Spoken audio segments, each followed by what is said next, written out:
I jumped out of bed to stop the alarm clock.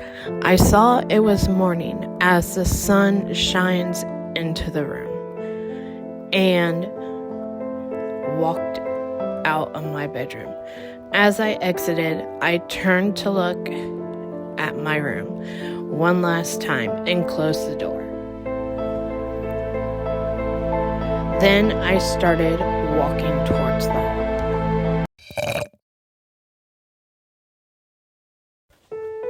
The walk seemed to take forever.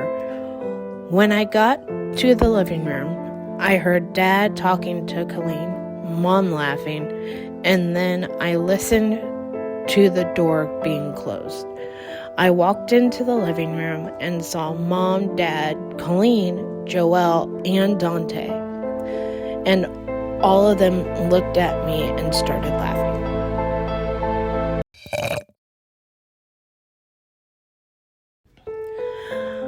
I looked at them quizzically and asked them why they were laughing. Then Dad said we had a bet about how long you were going to sleep for. I looked at him and asked, "What time is it?" Dad looked towards the clock and said, 9 in the morning.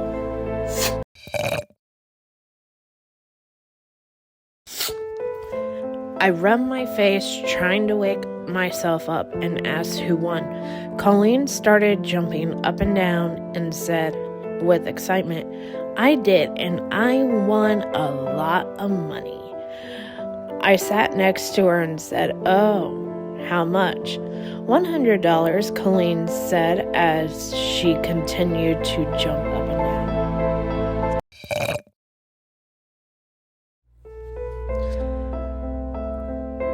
I said, placing my hand at the bottom of my chin as if in deep thought, and said, "Really? I should get half of the money as I helped you win." We smiled at each other and she said, "No, you are already getting paid."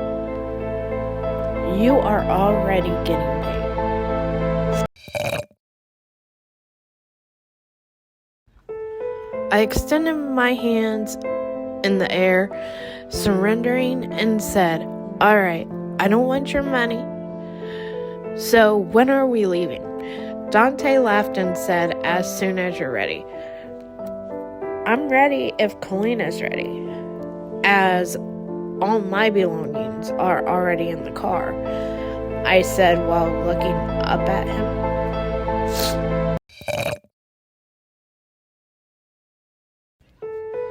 Dante smiled, placed a hand on my shoulder, and said, "She is ready unless there is something else you need." I looked over at my dad and asked, "Did you call his mom and let them know about our arrival?" He looked at me and said, "No, I was just about to call her."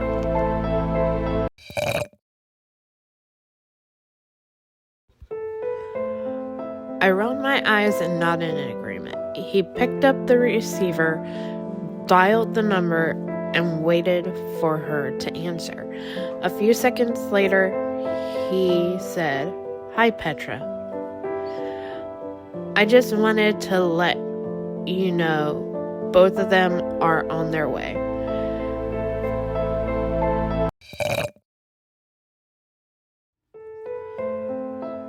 "Yeah, what do you want them to call you?"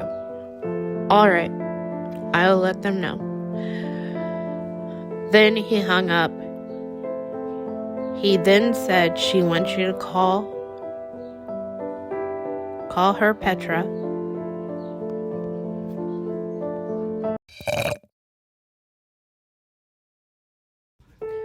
She wants you to be dropped off at Change Judo Studios, situated on the main street, and he will take both of you from there. Oh, and they also want you to meet Nolan too."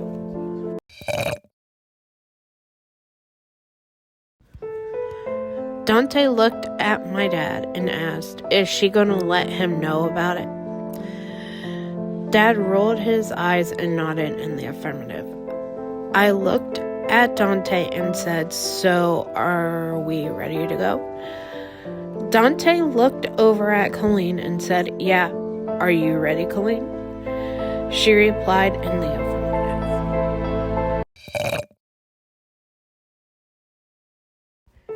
Then Mom and Dad walked us out, hugged and kissed Colleen, and saw us off. Dad helped Colleen into the car. The car had excellent interior seating and was in good condition considering it was a '85 Camaro.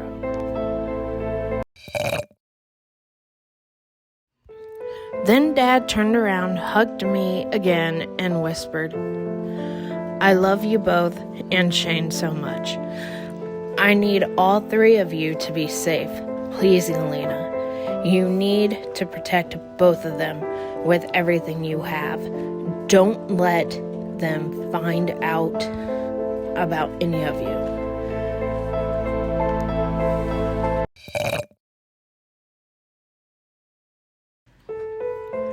Then he helped me get into Dante's car and went towards the front window to talk to Dante. Dante looked towards my dad and said, "No." Dad's eyes narrowed as he said, "Come back here as we need to discuss something." Nathaniel had overheard everything last night.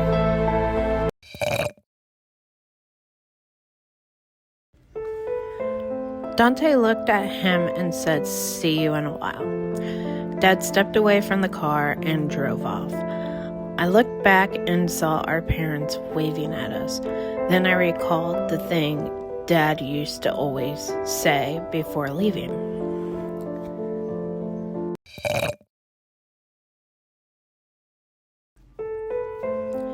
He always said, "No matter what happens, I will always be here to wave goodbye to you.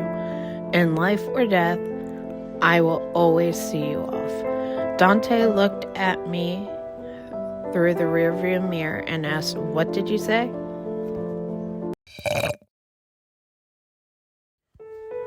I looked into his eyes and said, "Sorry, I was thinking out loud. I was recalling something Dad used to say before leaving for missions." Dante's eyes softened and he said, "Elena, I know all this is hard for you to comprehend right now. Hell, if I were your age, I wouldn't understand it either." I smiled at him and said, "I know. I am worried about Colleen and Shane." Dante laughed and said, "Yeah, but you never know. A nice guy might try and woo you."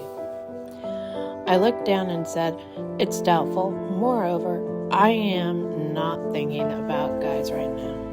Mainly because I got betrayed by the guy I wanted to end up with."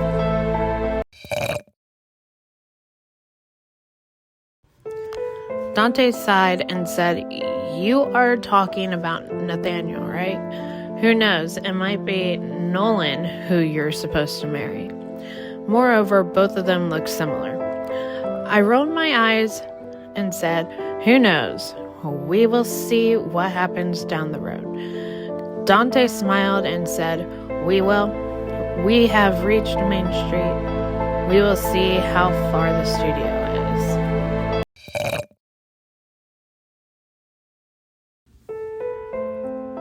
We turned in the right direction onto Main Street and drove 2 blocks when we saw a sign with free judo classes for members when written on it.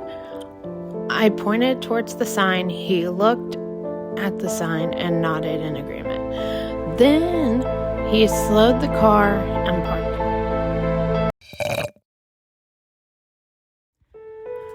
I asked him whether he was coming inside with us or not.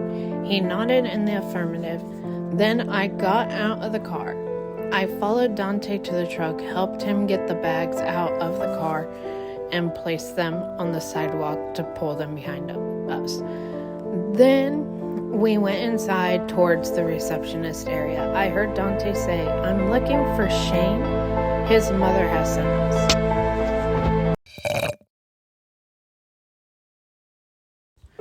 The receptionist smiled and said, "Yes, I can let him know you're here. What's your name?" Dante smiled and said, "Dante. Tell him I'm a friend of his father's." She looked at him and nodded in agreement. Dante looked towards Colleen and me and said, "I'll be sitting over here."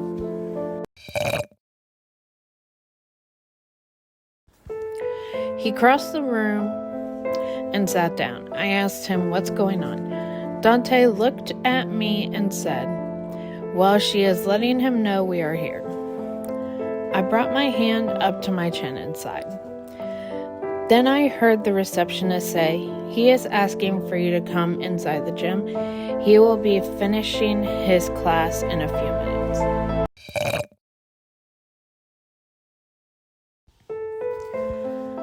Dante smiled and said, "Thank you very much." Then we walked through the door and entered the gym. We saw two groups of students doing one-on-one. Then I noticed a young kid walking towards us.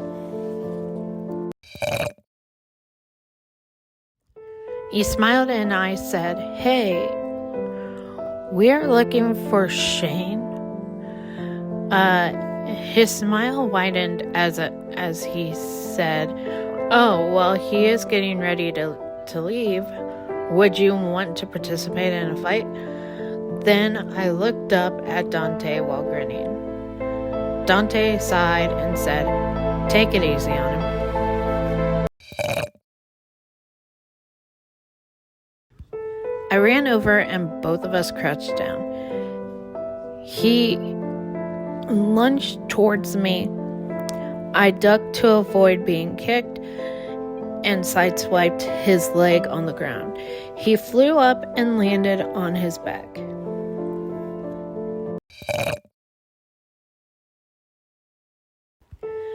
As he fell to the floor, I saw him looking at a girl. I looked down at him and said, "If you're trying to impress a girl, fighting a girl isn't going to work in your favor. Fighting to attract someone's attention is a distraction." I heard footsteps approaching. The person said, "What's going on here?"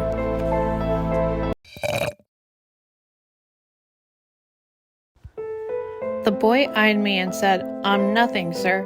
She challenged me to a fight. Then I turned to refuse it and realized it was Shane. He looked down at me and then him.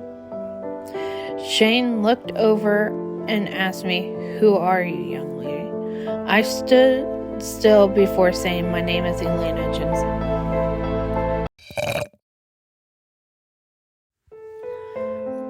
He eyed me again and asked, "Did you challenge him to a fight? Yes or no?"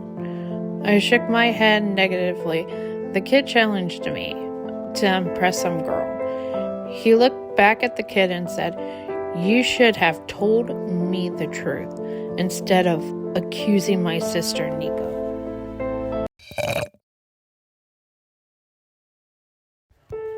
I raised an eyebrow and asked, "Nico?" He looked back at me and said, "Yes, he is a new student here." I narrowed my eyes and asked him, "What are you going to do to him?" Shane looked over at me and said, "Nothing, why?" I smiled at him and said, "Just wondering about it."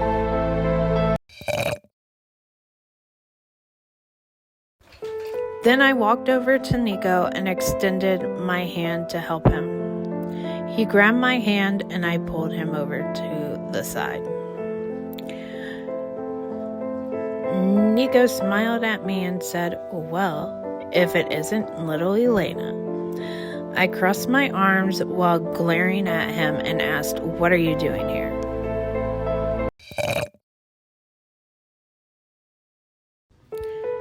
He eyed me and said, making sure your mission gets completed. I looked at him and said, I will be completing this mission by myself, so you don't need to worry about it. He laughed and said, you mention Reaper as if it's a bad thing. However, I believe I am and will always be the guy every girl wants to be with. I smiled, hearing him, and said, so Nathaniel told you about last night. He raised an eyebrow and asked, tell me what? Wait, hold on. He got into your pants? That's my boy. He finally found the courage to tap that ass. I looked at him with a confused look and asked him, what are you talking about?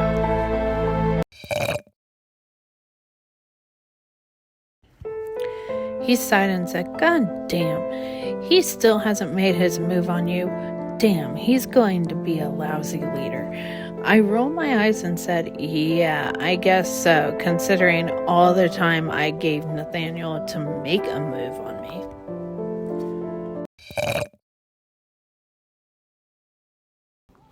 He smiled and said, hey, both of you are still young. You should give him some more time. Then I heard footsteps approaching. I turned and saw Shane standing. He said, hey, sorry for the rude introduction. My name is Shane. I laughed and said, hey, my name is Elena.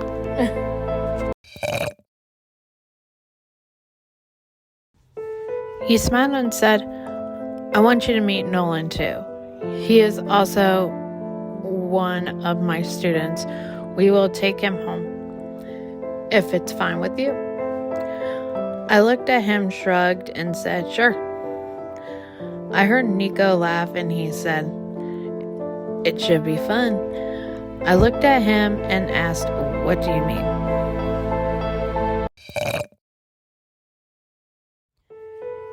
He smiled and said, I will tell you about it later. Well, isn't he a cocky asshole? Nolan said. Shane looked at me and placed a hand on my shoulder. He asked, are you ready? I looked at him and said, yeah, sorry, I had zoned out. Where are Dante and my sister?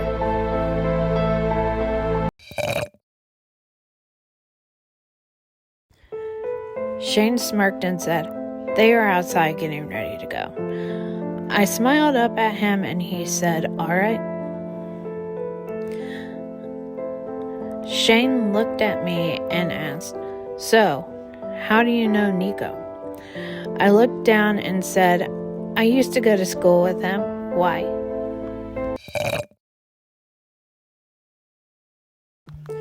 Shane glanced at me and said, I was just wondering. I know you can protect yourself, but I'm your brother, so now I must protect you. I looked at him as if Shane had lifted a weight off my shoulders. Why do things get better before they get worse? It's because life likes to bite people in the ass.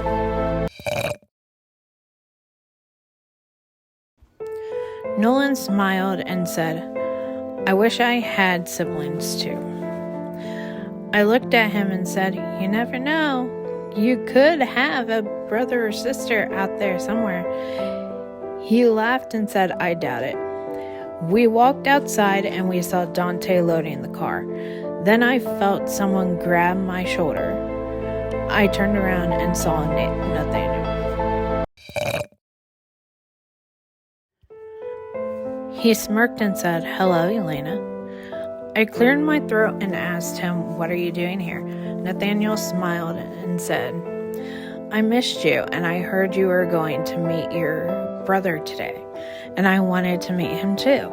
By the way, who is this young man? He asked while looking directly at Nolan.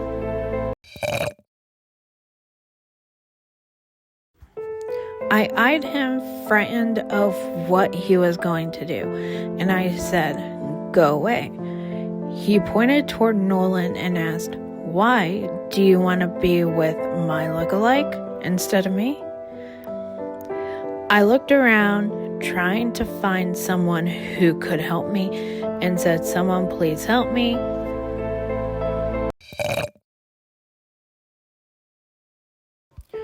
Nathaniel looked into my eyes and asked, "What's wrong, Elena? Are you scared of me?" I shook my head and said, "Yes. As you are similar to a crazy stalker who doesn't understand the point after being told several times." Then I heard Shane running towards us and asked, "What's wrong?" I pointed towards Nathaniel and said, "Get him away from me."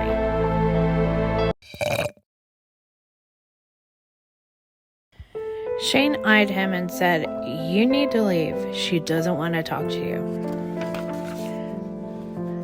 Nico said, "Sir, we are ready."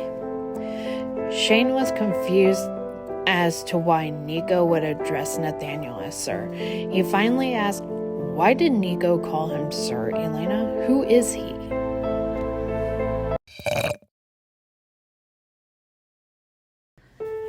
Nathaniel smirked and said, "I'm her betrothed.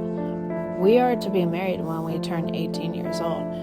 Shane looked at me and said, "Elena, did your dad agree to this?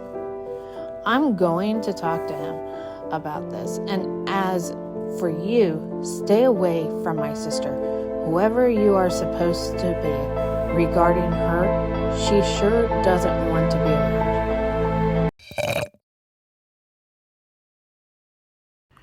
Nathaniel smiled and said, "As if you would know what's good or bad for her. She would have died at one if it weren't for me." Shane snarled and asked, "Why?" Nathaniel extended his hands towards me and said, "Watch this."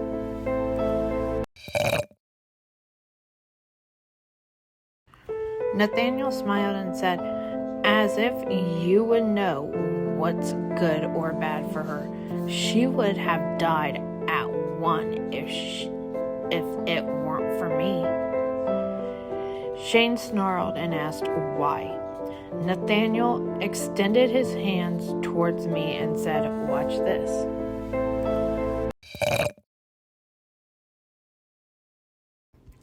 I started to panic and said, "Shane, something is wrong." I heard Nathaniel whisper, "Profoco." Then suddenly I felt something tighten around my throat, cutting off the air supply.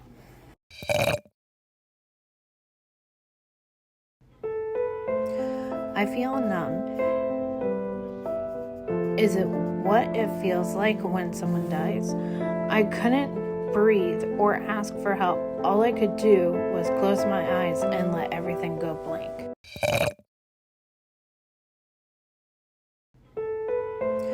I feel numb. Is it what it feels like when someone dies? I couldn't breathe or ask for help. All I could do was close my eyes and let everything go blank.